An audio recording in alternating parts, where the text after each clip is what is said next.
Mana qizajo'li, hozir mana bentoyimizga bir qavat kremini ichiga banan, malina nachinkalarini solib chiqdim. Ko'rasizlarmi? Ichlari shunaqa dobri qilinadi. Hamma bentoyimizda snikesli shokoladli bentolarni faqat zakazga chiqaramiz, chunki ko'pchilik shunaqa mevali bentolarni yaxshi ko'radi. Shu sababdan sotuvga ham, zakazga ham ko'pincha shunaqa mevali bentolarimiz chiqadi. Ko'rasizlarmi?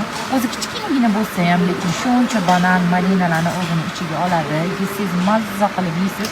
Bir kishilik bento deganimiz bilan bemalol ikkita odam to'yadigan bento tortlarimiz.